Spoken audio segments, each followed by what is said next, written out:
Get to bed. All right, let's bring in Ben Garland. Ben Garland here, presented by Papa John's.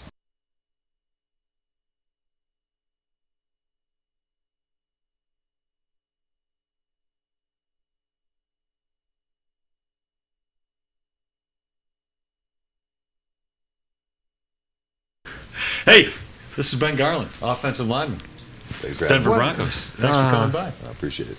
An offensive lineman on a diet? Yeah, we offered him Papa John. The Papa John's was just delivered, and you're really on a diet, or you're just eating. You're trying to clean, eat. trying to eat clean, Oh, trying to well, get ready for the season. Here, the good news is This you can pizza's go, clean. You can go looks right. We good. just washed it right before the show. The good news is, Ben, you can go right past the pizza and go to Les's favorite part, which will be Brownie. the brownie. Straight to the brownies, you know? Those are Brownies too. don't count. Hot brownies, a little cold ice cream on top. Oh man! Can Oh, we go- God, do they smell good. Can we send out for some Or is ice cream? that your cologne? Oh, it's got to be the pizza. Yeah. So you heard all we talked about. Now let's get to having been on both sides of the ball. Does it matter to you personally whether it's 60-40, 70-30, 50-50? It doesn't matter to me. I mean, as long as, the coaches are going to call good calls and they know what they're doing. And I personally love running the ball, but you enjoy passing it too, and especially whenever you can get that balance thing where they don't know what you're doing, that's when you can play at your full ability and really play that game within the game. Well, then when you hear that Kubiak is going to want to run the ball more, does that excite you? I love running the ball. Yeah. Get to put your head down and hit somebody, drive them off the ball. I'm all about that. I've never met an offensive lineman, and you're somewhat new to that game anyway, but I've never met an offensive lineman that didn't want to run the football, because I guess it seems like you must be more involved. You control the situation. Is that a fair way to put it? Yeah, as opposed to backing up. If you're backing up the defenses, and you've been on that side of the ball for a long time, the defense is actually controlling the line of scrimmage. And now, easy to get you off balance. when I say controlling line of scrimmage, I don't mean that it's unbalanced, but they control where they're going, as opposed to if you're running football, you kind of control. Right, you have a little more idea of where the ball's at, and you have a little more actual power in your hands to kind of control where even the running back goes, depending on your body position. In regard to the zone blocking, which I've always loved, is that another adjustment you're going to have to make in your career? I love zone blocking because it's one of those things where I feel like I'm pretty quick off the ball, especially for an offensive lineman coming from my defensive perspective. And I like getting out there, I like cutting, Air Force style. So I like the zone. Yeah, so you did do some zone blocking at Air Force. No, Right? Well, I was on defense. He's on at the Air Force. Oh, that's right. Oh, that's right. That's why I'm My asking. mistake. This is just for me. He's seen it from the backside. But I do know that the Broncos implemented some zone blocking Yeah, we in had their zone scheme block- on offense. Absolutely. When you were an offensive lineman with Right. them. Yep. So you're used to it. Yeah, we You know what to do. ran a little bit of everything. Gap zone, man. We ran a little bit of everything, and so. That's what John Fox said, that he was always accused of being a power blocking guy. He said, we use some zone blocking, but Gary Kubiak uses it all the time. Right. That was a Mike Shanahan, Alex Gibbs trait. And I don't know, I'll make you heard me that I gave advice to Damaris. I go to Duke. Don't be in this restaurant, go to Duke. So I'm going to give you some advice, and then I will shut up. You want pencil and paper to write this down? I'll he'll take some remember mental this. notes. Alex Gibbs was the master of zone blocking, and I don't know whether you've ever studied him, but last Well, season, he coached 2 years ago when Ben was here. Actually, I looked at film of him 2 years ago, of when he gave a clinic to the Florida coaches, and it went on for almost 2 hours, and I was going to watch like 5 minutes, and I got so intrigued and so pulled in about his theories about zone blocking. And when you said being a mobile offensive lineman, that's what he always wanted, was guys that could move around, because it was the backside of the play that he felt was more important than the front side. absolutely. I mean, he talked about it a lot too, just how often that zone blocking, you'd be surprised how it cuts back, and how often it actually, where the ball actually ends up. And so, I mean, zone blocking in the backside is extremely important. That's oftentimes the key block that'll spring that 40-yard, 30-yard run. That's why I think it's really important for the offensive linemen to have their head in every play. Right. again, am I being fair that you can't like take a play off or say it's going to the other side, so I don't have to worry about it because it's going to probably come back to your side. Exactly, especially on offense. So on defense, you can be in the wrong gap, mess up, and end up making the play because of it, because it threw the offensive lineman off. But every single play on offense, everyone has to be in sync and understand what's going on and understanding the full concept of the play. For instance, that it might cut back, and that's my key block on the backside might be really important. How will that help the running backs that you have on this roster? Do you think C.J. Anderson and Hillman and Jawan Thompson and Monte Bull are cut out for that type of blocking in front of them? Oh yeah, no, you saw a lot of, especially you saw Jawan in the preseason. I mean, he hit one cut and then be downhill hard and fast. I mean, that's kind of what you want in this offense: be able to have a guy go take a few steps, make one decisive cut, and then hit it hard. I like him. Why aren't we talking about him more? I like it too. He works hard, runs hard, and another Duke guy. Well, I think he's going to end up as a fullback. Yeah, we'll Could see. I imagine he'll take it on the responsibility. Well, CJ seems to me like he was a good one cut back too. That Ronnie Hillman needs to, I think, find a hole, and that's not put. I don't think he really fits that scheme as well as CJ did. And CJ is so difficult to come. We were talking about it yesterday when TJ Ward was here. Such a difficult guy to bring down because he's got stumps for legs, and guys can't really get him down. And he's got that cut that he does. And the first guy he always seems to get away from. Right. You gotta love. I mean, I love all the running backs we got, especially. I mean, even Ronnie, he's got that speed that a lot of the other running backs don't have, and having that addition to the offense kind of changes things up for the defense. Hey, before we talk more football and the possibility of you being a starter this year, let's talk about some of the stuff you're doing as far as charity goes and community goes. You were, if people don't know, the Broncos candidate for Walter Payton Man of the Year. You were their designee for the Walter Payton Man of the Year, which goes to a player who exemplifies leadership on and off the field. Right way to describe it. And you're also involved. You volunteer all over the place.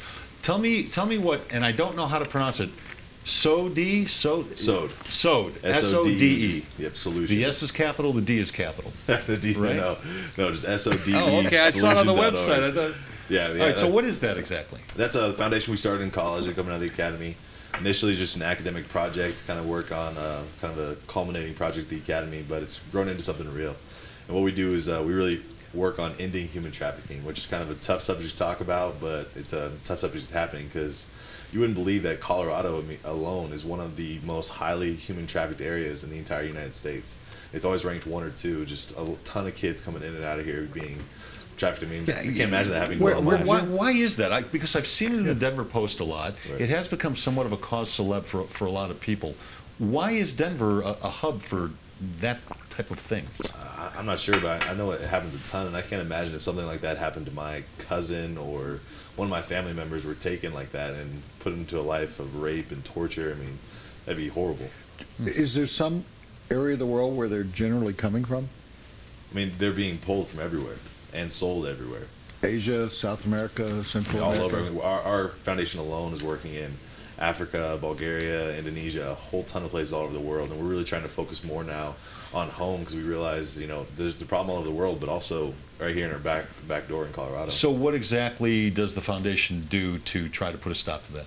Well, we're doing a full perspective thing. So our main idea is to be able to have a sustainable way to stop it. So a lot of times, even when you rescue these people from human trafficking, they go right back into prostitution and stuff. And so what we do is teach them a kind of a trade or a craft to do after they get out of this horrible situation.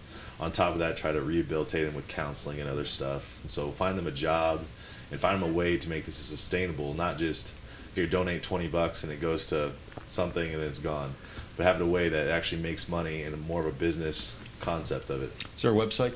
Yes, sodesolution.org. SODE solution.org. Correct. Yeah, Okay. and when you talk about that, I mean, they're prisoners, and it's sort of like the prison system, correction system, that unless you teach someone what they can do once they're released, Right. in either that case, then you haven't solved any problem. Absolutely, and it's very similar to a lot of military. I mean, with PTSD, I mean, they have a lot of mental and emotional issues too. You have to deal with counseling, and we try to do the full spectrum of support them in that way, as well as getting them back on their feet economically. He's Ben Garland. His appearance here brought to you by Papa John's. Better ingredients, better pizza. Papa John's. All right. Can we get back to some football? Is that all right? I'd like All to take you back a couple areas that I'd like to. And I'd like to eat investigate pizza with. while you're yeah, asking why don't you him. do that? How difficult a decision was it? You came into camp, and we were talking about that before the show started. Red Miller just bubbled over about your appearance in camp. I think you were wearing 92 at the time. 90, yep. And I remember seeing you were in such good shape, and that might have given you a slight advantage that year you came in to try and see if that was a decision you were going to make. How tough was the decision not to fulfill, to pursue a long-term Air Force career and try and make it in the National Football League? Because it's been a journey for you. Absolutely. I mean, it was extremely difficult because I dreamed about being a pilot since I was a little kid, and to go to the academy, which is tough enough, make it through and actually get a pilot slot and have that career opportunity in front of me, and then to give it up for the NFL, which, I mean, basically stands for not for long. It's a tough chance even if you do make it. So, I mean, to give up that awesome ability to have a career as a pilot, serving my country for something like this, it was a very difficult decision. But well, what swayed you? I think it's one of those things I would regret it the rest of my life. I would be one of those guys, old guys talking like, I could have gone and played in the NFL, but no one would have ever known, never would have. Always had that in the back of my mind. Well, that, and he can't fit in a cockpit anymore. Well, the reason why, one of the reasons I ask is I sat on a practice field at the Super Bowl talking to a Dallas Cowboys player who had gone to the Air Force Academy. Chad Hennings. And he had to make the same decision.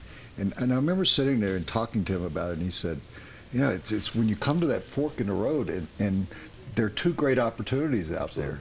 And he said, you know, and you're trained by the Air Force Academy to serve your country. And he said, that was the toughest thing I ever did. But he said, look at me, I'm sitting here at the Super Bowl. And you know the experience. And so, I mean, it could have gone both ways. And my brief experience, I flew with the Blue Angels once. Oh, wow. He enlisted. Yeah. Oh, and I threw up. That one day, he enlisted with the Blue Angels. And I threw up all over because the pilot had warned me, the captain had said, what'd you have for lunch? And I said, nothing, because I didn't want to throw up. He said, oh, the dry heaves are the worst. Oh, yeah. I know you have been in the cockpit of those jets, and I mean, that's a power, to have that kind of power underneath raw power, you. absolutely. Yeah.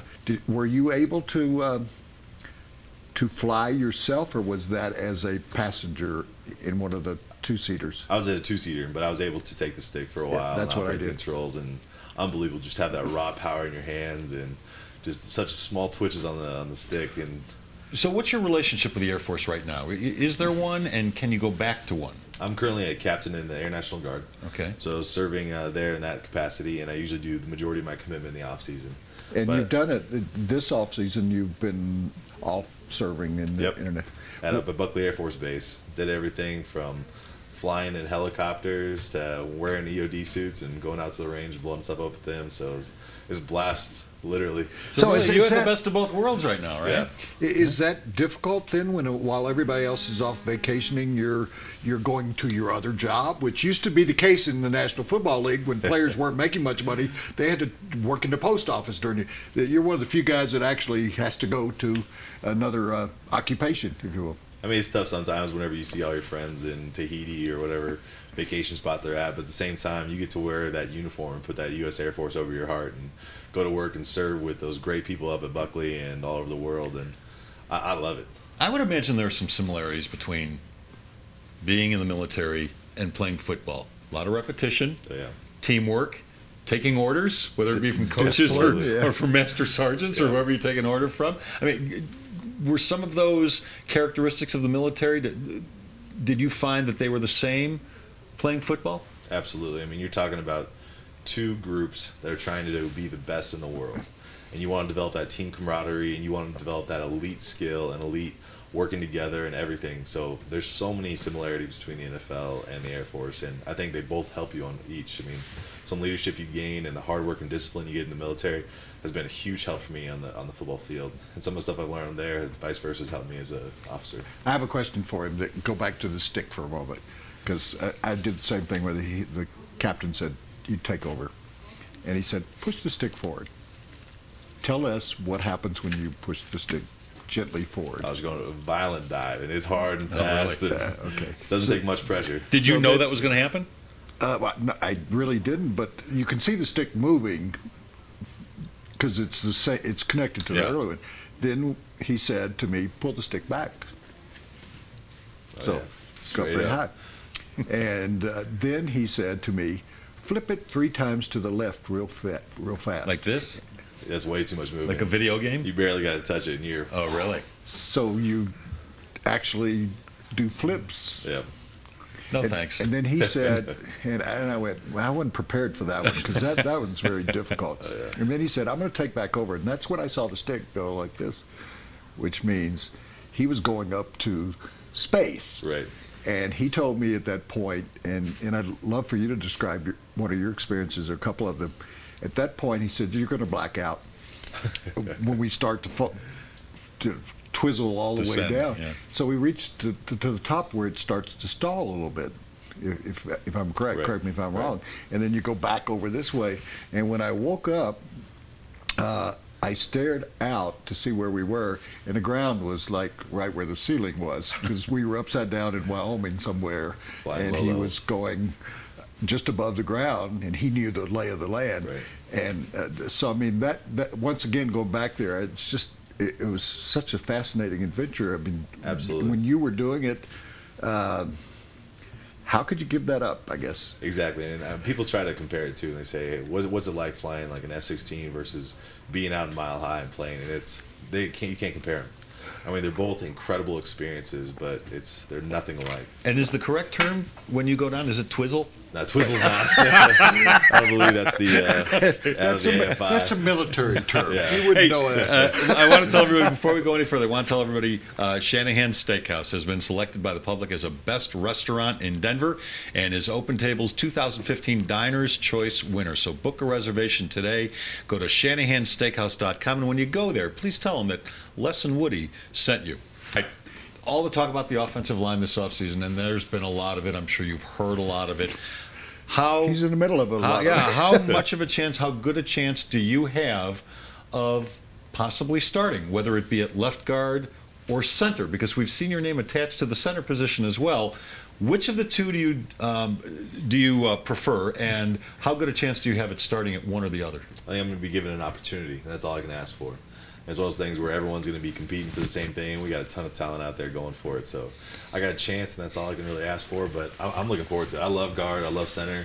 Shoot, I'd play fullback, tight end, or linebacker if they'd let me. It's time to play, isn't it? Absolutely. I mean, they signed you I'm in ready to go. 2010. Yep. You haven't gotten a lot of field time, have you? Not yet. Yeah. That's why we were excited last year to see you not in the press box eating hot dogs with us and actually down the field, because that's where the players who are not activated end up at the end of the press box, kind of. And I assume that's not the most comfortable place to be during a game, because you're not out there participating. Absolutely. I mean, you worked all week to try to prepare for this team, and you worked your tail off in practice, and then all of a sudden you're in the stands. I mean, can't really complain to be in the press box for a Broncos game, but at the same time, you'd much rather be out there on the field. Was there a moment during all of this, I mean, transitioning from defense to offense, back to defense at one point, if I remember, then back to offense, being on the practice squad, not being activated, finally being activated, and you said, it's time.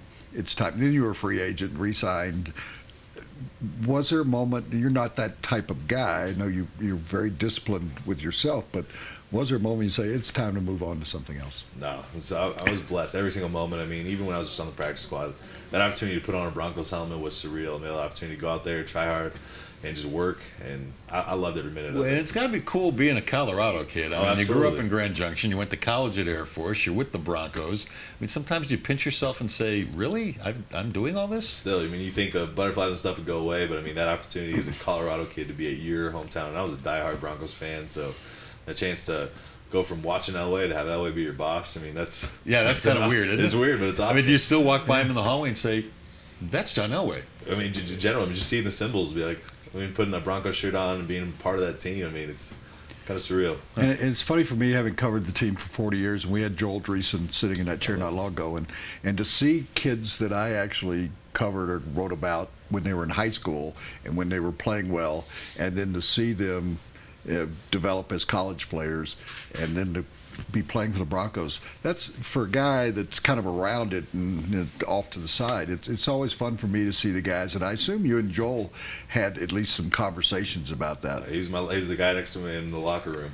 We had lockers right next to each other, and yeah, we had a few talks, and it was great just talking to him and just having that older guy who's been there before, and also being kind of a Colorado guy, and just having those conversations about, why are you working so hard and running so hard in conditioning? Like, I love football. And I was, yeah. I remember that feeling. Just And did the same thing go on when you look in the locker room? Because your locker faces the quarterbacks, Yep. and you see Peyton Manning, and you say, that's Peyton Manning, and he's my teammate. Yeah, I mean, it's a cool experience because we have so many great guys out there. I think definitely that the awe definitely of the rookie year where you're looking around, you're like, oh my gosh, that's Champ Bailey, and he actually knows my name. It's kind of gone away, but at the same time, it's a cool experience. The offensive line received a lot of criticism last year. There was the changes that occurred in midseason, and you were activated, and you got to play, and now that's what people are wondering about. You don't really hear much talk about the secondary, or even the linebacker situation, which moving to a 3-4. But the offensive line, there's more emphasis on the offensive line than I've almost ever heard with the Broncos. And changes in the type of offensive lineman that this team wants. More Tom Nalen types, you remember him, that are Gibbs always liked, lighter, mobile offensive line. Is this offensive line going to be good enough that people don't talk about it all the time? I mean, that's exactly what we want. We want that pressure on us, and as any leader, any man wants, they want all the pressure on them, and they want to succeed under the pressure. So I'm looking forward to the season and how all of our boys react to it, but I think we're going to do great. I think what Woody was looking for was for you to look into the camera and tell Broncos fans, we got this. Don't worry about this. Absolutely. We do got it. Because, I mean, there's a major renovation going on. Yeah. You could have a new left guard. You could have a new center. You could have a new right tackle. I mean, 3/5 of the offensive line on a team that's had a lot of success, and a lot of people are saying, well, why all the changes, and I don't know who Shelley Smith is, and I don't know who's the new center they just brought in. Who's the new guy? I can't pronounce his last name. Yeah, the guy from Baltimore, and Gradkowski. Yeah. And Ben Garland's been around a while, and we know him, but he used to play defense, and now he might be starting at left guard. We just don't know. I mean, are you as curious as everybody else as to how it's all going to hash out? I'm just ready to play. Yeah. I know practice will be starting next week. We'll be out in beginning of phase 1, and I'm ready to go, ready to work. Given this opportunity, finally, it's been a 5-year plan almost. I mean, you would have devoted that much time to the Air Force Academy, and to the Air Force, and you'd been I know you'd started as a second lieutenant. Second lieutenant, yeah, and you'd probably be a colonel by now. But to finally have the opportunity, how are you approaching that? I mean, you really want to be a starter, I know, and you really want to be a star player, I would assume. How are you approaching this season differently than you have, or is it the same as you approached every season? I'm going to approach the same every single day. I'm going to try as hard as I can to get better and to make the team better because of how I'm pushing it. I'm going to push everyone around me as well to make sure they're the best possible players that they can be. There's going to be, and you talked about it, there's going to be new offensive linemen. So, I mean, it's not the same cast of characters. The starting left guard from last year's gone, a guy you worked with, I'm sure, in Franklin. And we don't know what's going to shake out with these new additions. I mean, do you think that's going to create more problems, or do you like the fresh start that everybody's going to have with a new coaching staff that everybody has to prove themselves all over again? I'm excited for the new coaching staff. I mean, I was talking to guys like Joel Dreesen. We had a conversation, and he said, guys like Kubiak, that he's one of those guys he'd run through a brick wall for. And yeah, that's what he told us here. Absolutely. And having a guy like that I respect say something about that coach like that, I'm really excited for that opportunity to play. And I know that John Elway and all of them are going to put together the best possible team and teammates for me to play with. So I'm ready to go. How do you escape from all of this? So we were talking to Eddie Butler, and he told me that he wanted to race monster trucks. Is there some side of Ben Garland that we don't know that you really like to do when you're away from the field and when you can get away from?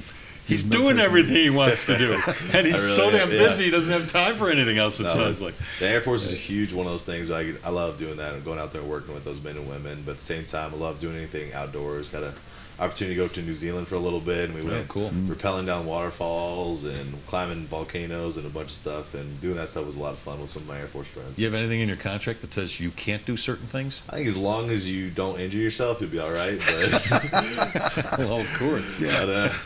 Did you ever jump? His big deal in his life was jumping out of an airplane. Did you do that? I was too heavy. I was always too heavy. The academy wouldn't let us, especially the players, just ankle injuries or possibilities. But I definitely want to do that someday. But so when you're done playing, might you go back to the Air Force full time? Can you do that? Yeah, I mean, it's that what you're whether thinking? they take me as well. Yeah. So you got to make sure, hence whether my body's still able to, because I want to lead from the front. And it's kind of tough to do that if your kind of body's gone. But I definitely would look into being a full-time active duty. You played for one of my favorite people in the whole world at the Air Force Academy. I mean, what sort of he seemed to me as not only with his NFL background and his coaching background, but that he instilled a lot of, I mean, the emphasis there on education and becoming an Air Force graduate. You talking about Troy Calhoun? Yeah, that's what I'm saying. And I loved, and you brought it up earlier, I've spent my whole life loving the experience down at the Air Force Academy on game day. And secondly, that Air Force figured out a way, and it was his predecessor, figured out a way that it could compete with anybody.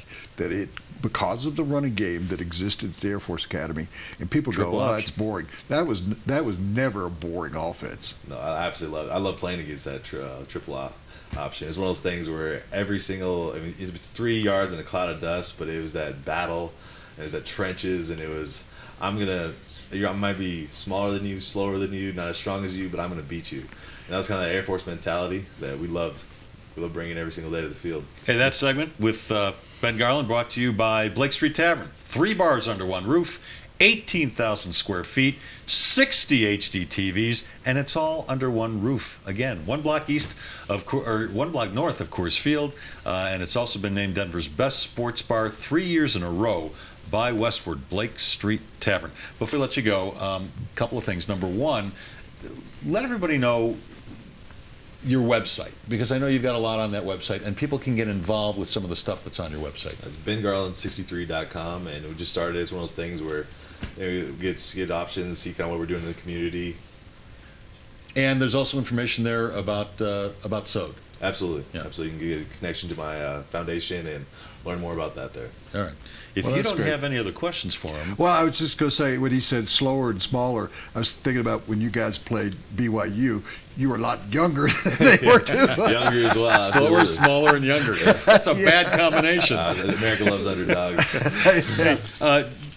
Did you see that we have a Papa Shot? I saw the Papa Shot. And how you feeling about that? I mean, days? there's a reason I play football instead of basketball, being 6'5". So, I mean, my shots aren't the greatest. Are you willing? I'm competitive. TJ Ward, I'm going to give you a motivation here. When we had TJ here yesterday, he said, well, I don't do very well. He ended up with 20 in 1 minute. You get 1 point per basket, and he got into it. He really got into it by the time he got on the streak toward the end there. So that would be, I would think, your mark that you want to. But if you could beat Brandon Stokely, who you know, he has 36. But Chauncey Billups is the leader in the clubhouse with 36 at this point. Okay, so all right, you ready to go? Let's do it. All right, Ben, this is Destiny. She'll be timing you. Deal. And you get a Destiny, few practice Ben, shots. Ben, Destiny. Practice shots. Yeah. And I'm going to give you a couple pieces of advice. You didn't like my other advice. Backboard or underhand. Underhand. Well, so far I'm 0. And a little softer than that. A little softer. Yeah. Because it'll bounce in if you're it. softer. And now I'll shut up. All right, you got to go fast. All right. Otherwise, you got no shot. Set, go. I'll count. 1. You got it. Get that backboard. 2. Don't break it though. 3. I said don't break it. 4, 5. Yeah, you got roll it. down. 6, 7. You lie. You played basketball. 8. Did you play in Grand Junction? 9. No, my senior year. Oh, so you did. 10. 11. You got it going. Well, you had it going. 30 seconds.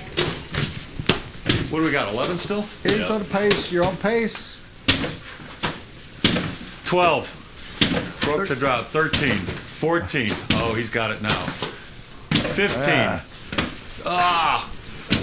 16. 16. 16. Close to being in the top 10. 18. 19. 20. 21. 22. 3, 2, 1. Money ball player. 22. Nice, man. You made the top 10. That's right. And you beat Ward. That's right. And you're, Talk trash. and you're sweating too, Absolutely. aren't you? Big guy problems. Hey, it's a pleasure having you here. Thanks, Come guys. back and Nice. visit again. If you wouldn't mind signing our wall. Deal. The Wall of Fame. That's also a contract that says your appearance is free. All right? He's Ben Garland. His website is bengarland63.com. And our thanks to Jeff Johnson for bringing him by. Yeah, thank you. That was great. And our Some thanks to insight. Papa John's for sponsoring Ben's appearance. Ben, thanks, man. Yeah, no problem. And good luck as you guys start your voluntary workouts on Monday. I appreciate it.